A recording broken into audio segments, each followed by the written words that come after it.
আসসালামু আলাইকুম রহমতুল্লাহি বারাকাতু। কেমন আছেন বন্ধুরা?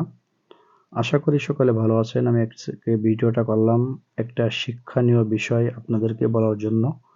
অবশ্যই ভিডিওটা শেষ পর্যন্ত দেখবেন। আমি কোন বিষয়ের উপরে কথা বলতেছি বা ভিডিওটা করেছি আমি শেষে আপনাদেরকে বলে দেব ইনশাআল্লাহ।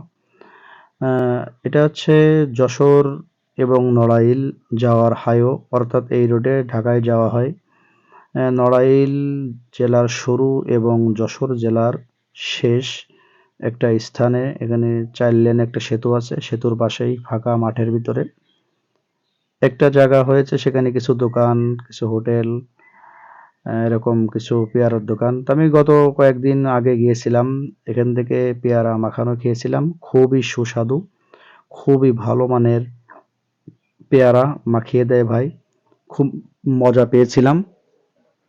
তাই আজকেও মনে করলাম যে দেখি পেয়ারাটা কেমন লাগে, আজকেও খাই।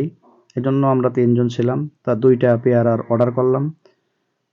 গতদিনও নিয়েছিলাম একটা, আর আজকে 2টা নিয়েছি। 2টার অর্ডার করলাম। তো এই জন্য ভাইকে বললাম সুন্দর করে এটা আমাকে মাখিয়ে দেবেন। আমাকে জিজ্ঞেস করছে, আমার ছেলে দাঁড়িয়ে আছে, যে শুকনো জালের গুঁড়া দিব নাকি কাঁচা জাল? তাই বললাম ভালো কোনটা হবে? বলল কাঁচা জাল দিলে গ্যাস হবে না। তাই আমি বললাম ঠিক আছে, তাহলে কাঁচা জাল দেন। আর এটা হচ্ছে কাসন। কাসন দেওয়ার আগে আবার ভাই একটা লেবু দিতে চেয়েছিল, তো বললাম দেন।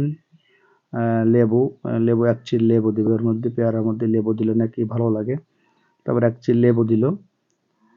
এরপরে আবার আমার ছেলেকে দেখে একটা বাদাম দিল দোকানদার, যে আপনি ছেলেকে দিল যে এটা বাদামটা তুমি খাও। তা পেয়ারাটা মাখাচ্ছে। ওটা হচ্ছে কাসন। কে কি বলে জানি না, আমাদের এলাকায় কাসন বলে। পেয়ারা, আম এগুলো মাখিয়ে খাওয়ার জন্য ভাই মুড়িও মাখায়। আবার এপাশে শরবত আছে, শরবতও বিক্রি করে, শরবতও বিক্রি করে। এই যে শরবতের টি। আর এটা হচ্ছে সেই রোড। এই যে পাশে ট্রাক দাঁড়িয়ে আছে, মানে বিভিন্ন ফাঁকা জায়গায়, খুব সুন্দর জায়গাটা। ওই সাইডে অপোজিটে বিল, এই জন্য বাতাস আসে। আর এই জায়গাটা আসলেই স্পেসটা অনেক বড়। মানুষ চলার পথে এই জায়গাটায় দাঁড়িয়ে যাতে চা, বিস্কুট, কিছু নাস্তা, কিছু খেয়ে স্বস্তি পায় এবং একটু বিশ্রাম নিয়ে এরপরে যাইতে পারে। যাই হোক, খুব সুন্দর করে মাখানোর চেষ্টা করতেছে ভাই, মাখিয়ে দিচ্ছে। কিন্তু একটা বিষয় হচ্ছে, যেটা আপনাকে বলার জন্য আমি বললাম যে ভিডিওটা শেষ করার সময় বলবো, সেটা হচ্ছে এই মানে ভাইয়ের সাথে আমি গতদিন যেভাবে পেয়ারা খেয়েছিলাম সেইটাই মনে করলাম, কিন্তু না, ভাই আজকে ভিন্ন। আজকে 2টা পেয়ারা মানে আমার কাছ থেকে অতিরিক্ত দাম নিয়েছে। 2টা পেয়ারা যে এত টাকা নিবে আসলে আমি দামাদামি করিনি। আমি যদি 2টা পেয়ারা দামাদামি করে মাখাতাম তাহলে মনে হয় ভালো হতো।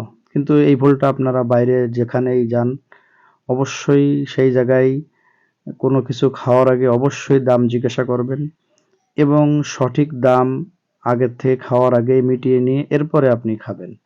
না হলে এরপরে খাওয়ার পরে যে দাম আপনাকে চাইবে যে এই মূল্য দিতে হবে, আপনাকে সেই মূল্যটাই দিতে হবে, কমাইতে পারবেন না।